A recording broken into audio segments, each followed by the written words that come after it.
नमस्कार दोस्तों, पिछले वीडियो में आपने सुना गणेश पुराण का छठा अध्याय। तो चलिए इस वीडियो में हम सुनते हैं सातवां अध्याय, जिसका नाम है भृगु मुनि के द्वारा राजा सोमकांत के पूर्व जन्म का वर्णन। उस रात्रि के बीत जाने और दिवसाधिपति सूर्य के उदित होने के बाद स्नान, संध्या, जप, हवन आदि करके उन भृगु श्रेष्ठ ने पत्नी और मंत्रियों सहित स्नान और जप कर चुके राजा सोमकांत से उनके पूर्व जन्म की कथा कहना आरंभ किया। भृगु जी बोले, विंध्य पर्वत के निकट रमणीय कुल्हार नगर में चिद्रूप इस नाम से विख्यात एक महान धनवान वैश्य हुआ। उसकी सुलोचना नाम से प्रसिद्ध पत्नी अत्यंत सौभाग्यवती, सुशीला, दानी, पतिवाक्य परायणा और सती थी। हे नृपश्रेष्ठ, पूर्व जन्म में तुम उसी के पुत्र होकर उत्पन्न हुए थे।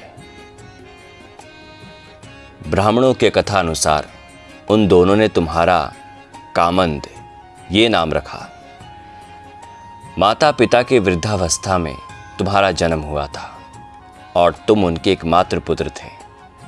इसलिए वे दोनों दिन रात तुम्हें अत्यंत स्नेह करते थे और तुम्हारा लालन पालन करते थे।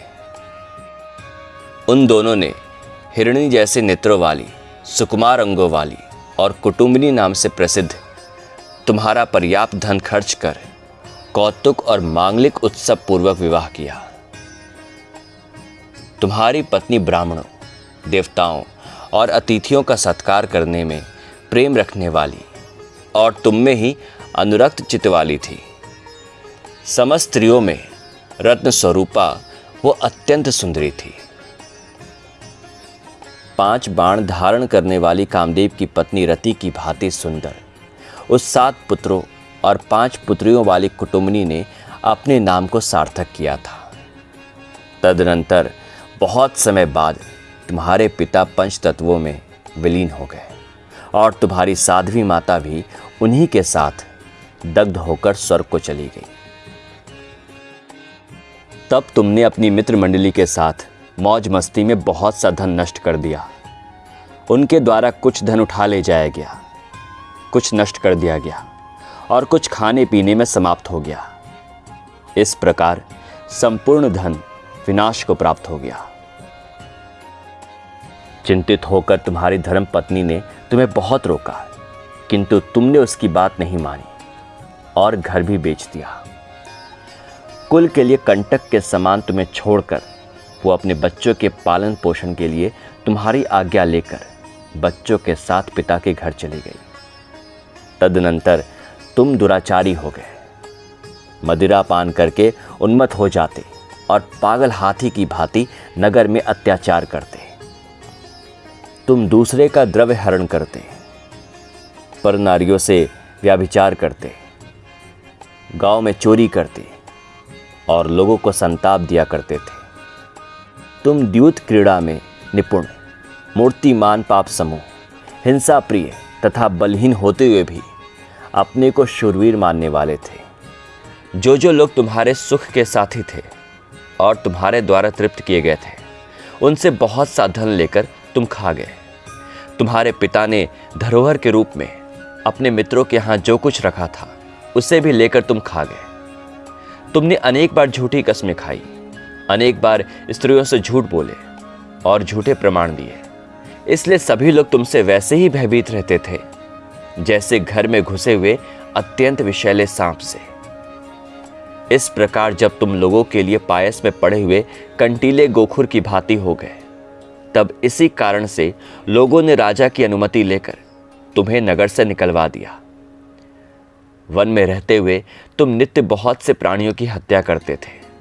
तुम स्त्रियों, बालकों और वृद्धों की हत्या करते थे और किसी श्रेष्ठ पुरुष को देखकर वैसे ही पलायन कर जाते थे जैसे सिंह को देखकर भेड़िया या मृग भाग जाता है।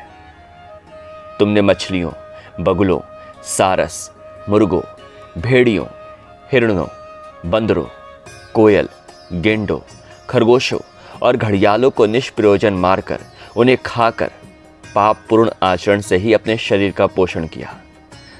तुमने अनेक स्थानों में रहने वाले दुर्धर्ष चोरों को अपने साथ मिलाकर और सिंहों, व्याघ्रों एवं सियारों को पर्वत कंदराओं से निकालकर लकड़ी, मिट्टी और पत्थरों से एक उत्तम गृह का निर्माण किया, जो 1 कोस विस्तार वाला और अनेक प्रकार के चमत्कारों से युक्त था। तुम्हारी पत्नी के पिता ने जनता और राजा के भय से उसे बालकों के साथ तुम्हें सौंप दिया और वो तुम्हारे घर आ गई। अनेक प्रकार के वस्त्रों एवं अलंकारों से सुशोभित तुम्हारी पत्नी देवांगना की भांति शोभा पाती थी। तुम्हारे बालक भी तेजस्वी थे। वहां तुम चोरों के साथ रहते तथा रास्ते में चलने वाले गरीब लोगों की हत्या करके घर भाग आते। चोरों, बालकों और स्त्री के साथ तुम राजा की भांति प्रतीत होते थे। किसी समय गुणवर्धन नाम से विख्यात एक विद्वान ब्राह्मण तुम्हें मध्याह्न काल में रास्ते में एकाकी दिखाई पड़ा। तब तुमने उस ब्राह्मण का दाहिना हाथ पकड़कर उसे रोक लिया। तुम्हारे द्वारा पकड़कर खींचे जाने से वो तुम्हारे मन की बात जान गया और थरथर कांपने लगा। तुम्हें अपना काल मानकर वो मूर्छित हो गया और जीवित रहने की इच्छा से अत्यंत करुणापूर्ण एवं तर्क संगत वाक्यों से तुम्हारा प्रबोधन करते हुए कहने लगा,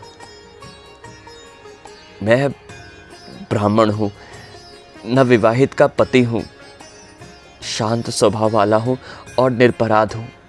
धनवान और सौभाग्यवान होकर भी तुम मुझे मारने की इच्छा क्यों करते हो?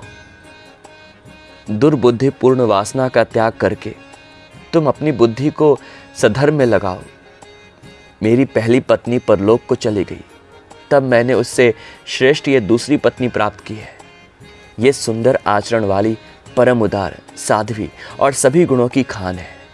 पितरों के ऋण से मुक्त होने, धर्म और संतान की वृद्धि के लिए तथा गृहस्थ धर्म के पालन की इच्छा से मैंने अत्यंत प्रयत्न पूर्वक उससे विवाह किया। मेरे बिना उसका और उसके बिना मेरा जीवन व्यर्थ हो जाएगा। अतः तुम मेरे रक्षक पिता हो जाओ, मैं भी तुम्हारा पुत्र हो जाऊंगा, क्योंकि शास्त्र में जीवन देने वाले और भय से रक्षा करने वाले दोनों को पिता कहा गया है। डाकू भी ब्राह्मण या शरण में आए हुए की रक्षा करते हैं। अतः मुझ ब्राह्मण, विद्वान और शरणागत को तुम्हें मुक्त कर देना चाहिए, अन्यथा तुम हजारों कल्पों तक नरकों में पड़ते रहोगे। तुम्हारे द्वारा लाए गए धन के स्त्री, पुत्र और सुहज्जन सभी उपभोक्ता हैं। ये ठग तुम्हारे धन से सुखी तो है, पर तुम्हारे पाप में भागीदार नहीं होंगे। अतः ये अनुमान नहीं लगाया जा सकता कि तुम कितने जन्मों तक इस पाप का फल भोगते रहोगे। तो दोस्तों, ये था हमारा 7वां अध्याय। तो चलिए फिर मिलते हैं अगले अध्याय में। और हाँ, चैनल को सब्सक्राइब करना और वीडियो को लाइक शेयर करना मत भूलिएगा। शुक्रिया।